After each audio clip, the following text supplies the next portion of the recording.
Cryostasis shutdown complete. Vital signs stable. Activating various suit. Suit diagnostic complete. All systems functional.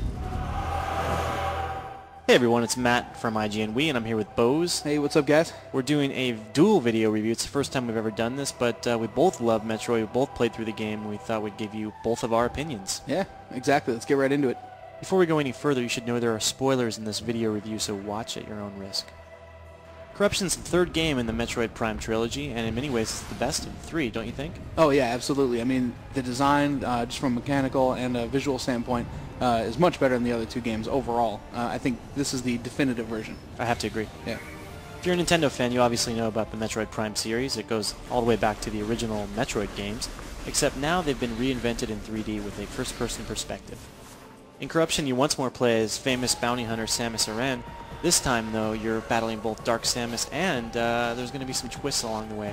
You're going to see the hunters from the DS game, and you may even see some classic enemies from Metroid games way back. What you're going to notice right off the bat is that Prime 3 has a much more cinematic feel than previous games, and that also extends to voice acting. All the characters, humanoid this time around, actually have speaking parts.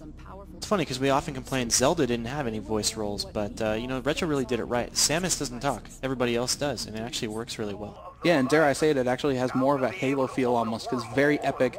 You feel like it's the end of a trilogy, and you're actually part of this larger group in a larger universe this time around. Early screens of Prime 3 didn't look so hot, honestly. It was kinda blurry, not so great on the environment selection. I don't know if you remember those, Bozan. Yeah, absolutely was. But you know, you really have to give this game credit, and you really have to see it in 60 frames per second in all its glory, widescreen, 480p, to truly see where the game has kind of gone beyond what Echoes and what Prime 1 originally did. Exactly. So to be a little more specific, though, you've got now bloom lighting, which looks really good, I think. Right. They've upped the texture resolution, so if you're seeing the environments up close, they look a little crisper. Maybe not noticeable in some of our screens, but once you actually have it on your TV, you'll be able to tell. Beyond that, the particle effects have seen a dramatic improvement.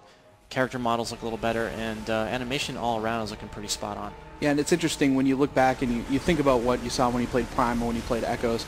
It doesn't really look that much different, but when you actually get it in there and you're playing it, you see all these little differences, it really starts to add up. Yeah, and also coming off Echoes, which had the drab, purplish dark world, here you've got a variety of gorgeous environments, and you're traveling through a galactic empire, basically. You're going between planets, all which have a different look. So you have that fire world, you have that snow world, you have like the high-tech environments, you have the biological environments, and you've got some crazy stuff in between. We won't even talk about some of the seed places you go to, but I mean, there's some, let's just say, alien stuff going down. Moving away from the visuals, though, is really what made the game for me, which was the gameplay. Basically, the Wii Remote is exactly what what the game needed to draw in guys like me that are very shooter-intensive, but maybe didn't really give Prime a fair shake on GameCube as they should have. Yeah, exactly. We played Medal of Honor, we played Call of Duty on Wii, and this has them beat. The controls are tighter, it's faster, it's more responsive all around. Not to say it's perfect, you don't have a mouse and keyboard set up at your hands here, but you do have the ability to really navigate the world more speedily and just with a lot more freedom than you had before. And then you've got the 3 different modes that Retro basically lets you use. Advanced is pretty much the only one I'd ever use. Am I in agreement with that, right? Absolutely. It's, if you use the basic mode, the standard mode that it comes with, that's basically playing Red Steel mode. That's baby mode. I would not recommend in the least. Right. Yeah, Red Steel Prime is pretty much how we describe it. Yeah, Advanced is the one because you can actually turn much quicker and it just feels much more responsive. I know we're beating a dead horse here. It's really good. You guys are going to like it. It definitely proves the Wii Remote more than any other game to date. Yeah, and then Retro actually proved that you can use the Wii Remote gesture system without being really gimmicky too. You've got basically like train controls. You can push in, pull out. You have to pump some objects in the game. You use the grappling hook with your left hand and the nunchuck controller. Yeah, I really like that grappling feature. You just basically throw your nunchuck outward and then snap backward, and you can pull shields off, you can pull tails off enemies, you can pull panels off walls, all this cool stuff they've really done with it. Yeah, they used it a ton more than I thought they originally were going to, and you combine that with the IR and kind of with the immersion factor you get just basically from tinkering with all these things in the environment, and overall it just feels like a great game. At the same time, though, also the guys that are more adventure intensive are going to be happy to hear that the game is very segmented. There are certain areas that are shooter intensive, and there are certain areas where you may not even fire a gun except to open doors, for large stretches at a time. Yeah, you could call this a first-person shooter. You could also call it a first-person adventure game, and I actually prefer the latter. I still think it's an adventure game. It's not like the game has suddenly been dumbed down, and it's just a shell of what it used to be. That's not the case at all. It's still very much, it has that retraversal nature where you're going through the world, and you're solving environmental puzzles just as much as you're gunning down enemies. Yeah, and on top of that, I've got to give props to the level design, because you always got the thing where you tease and you say, yeah, there's going to be something that I'll come back to later. In this game, though, it's really thought out, really well thought out. You're basically forgetting about an area, going on to a new place, and then by the time you're ready to come back, you're fine with stepping into that world again. And it kind of lends itself to that graphical diversity, too, within the levels, because you're not staying in one place for too long. Exactly, and on top of that, you have that galactic map this time around, whereas in previous games, you know, it kind of felt a little tedious drudging back from one place to another because the world was so big. You know, it could take a long time just to get to one place. In this game, you have that map. You can jump from spot to spot, and that really takes some of the tediousness away. Yeah, and then you combine that with the ability to fly and command your ship, and also having an onboard mini-map that's always on your screen, and just makes the game a lot quicker, a lot more fluid, and overall just more intuitive and fun to play.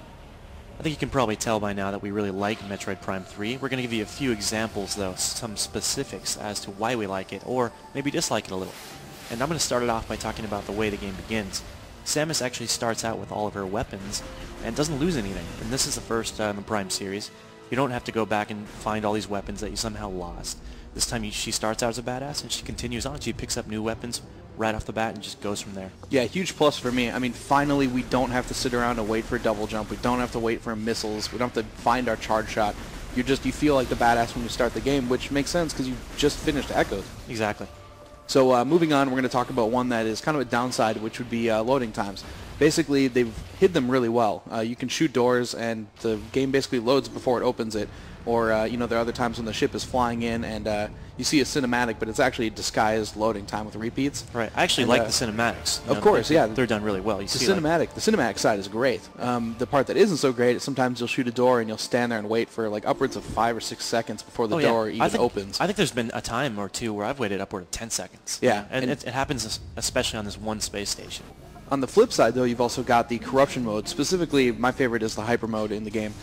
Basically, you know, Samus is corrupted, and you get to use a ton of really funky, like, phazon-based powers and really screw people up in the environment. Yeah, you just hit the plus button on the Wii Remote and you go into this mode, and what's cool about it is you're an ultra badass in this mode. You can take down enemies like Metroid in shots that would take, you know, it would take numerous missiles. It would take a lot longer if you weren't in hyper mode. Yeah, and also you develop them in tandem. So you'll start getting things in the main mode, and then you'll also start getting hyper mode things that are only being used in hyper mode. So it's a great way of doing kind of this light and dark thing, but not needing to split the gameplay. Prime 3 also flows much better. Maybe it's a little easier than the first two games. I don't know. I think maybe it might be. But it does flow really well. You just go from point A to point B. There's not a lot of interruptions, except you get to this one point in the game where you have to do this fetch quest. And it's just really cumbersome, and I don't know why it's included. It doesn't do a lot to actually add to the experience. I don't know about you. What do you think? Yeah, basically you're finding these energy cells, and it's pretty tough. I mean, you can use the logbook, you can use your inventory and kind of get clues for these things, but it is very much like the Halo 2 kind of thing where it's like, we're going off to the battle, we're about to finish the game, oh, but just kidding, you got a couple hours of fetch quests. Yeah, oh, you need this energy cell, go find it, good luck. Right. And the crazy part was, Bozan and I just spent hours trying to find exactly where we could find the locations of these energy cells in our logbook, because it actually tells you in the game, look in your logbook. However, you want to look in your inventory screen. Remember this. Right. We're showing it to you right now for a reason. Make sure you look at this. Because otherwise you will be stuck for 7 hours like we were, twiddling our thumbs and wondering where the hell to go. The boss fights in this game are pretty epic and pretty satisfying. We're only going to show you one in this video, and it's an early one, but rest assured there are some great ones that lie in store. And I think you'll agree with me that they're just pretty awesome. Yeah. Oh, for sure. I mean, they're better than Zelda's in my opinion, and they keep ramping up the difficulty pretty good until I've got to say it was like a little bit of a miss for me that the game ends on an easier boss fight. But I have a feeling that has to do more with cinematics and less with, you know, trying to get the gamer to, you know, really stretch himself and have to repeat levels over and over. Yeah, I think too it didn't hurt that we were pretty much an ultra badass at that point. You know, we could we could rock the house. You know, so. Oh yeah, overall the boss fights are really good. I think you're going to love it just for that. Also of note, the game has a really cool reward system, so if you get 500 kills for instance, you'll get a medal for that. And that carries over into the options and extra screen. Yeah, you can also actually connect to WeConnect 24. You can take screenshots with an unlockable screenshot taker, send those to people via the message board, get bobbleheads, all kinds of crazy stuff that, you know, kind of adds some replay value to it and also throws in kind of an achievement system. Indeed, check out our cockpit. I think that's a stunning bobblehead right there, wouldn't you say? Not too bad, Matty boy. And the final one that I really want to talk about basically could act as a plus or a minus depending on who you are, but it's the fact that Corruption is still pretty much continuation of Prime 1 and Prime 2. You're seeing a lot of the same gameplay, and pretty much it's the same feel, so if you're cool with doing it again, you're going to have a great time. Yeah, it doesn't have that revolutionary feel that the first game had, you know, because it was going from 2D to 3D back then. It does have those brand new controls which feel really great. It looks much better, and I think it flows overall better, and it's got that very cinematic feel as well. So overall, I think it might even be the better game, but we just can't rate it quite as highly because it's not quite that revolution. Right. Overall, I think it isn't a better game overall, but I think it just doesn't have that impact that Prime 1 had. Right. It's certainly better than Echoes, so don't worry about that. And get this game. It's a must-have. We've given it an Editor's Choice Award and a 9.5. It's one of the highest rated games on Wii, and we highly recommend that you own it. Yeah, must have, must have.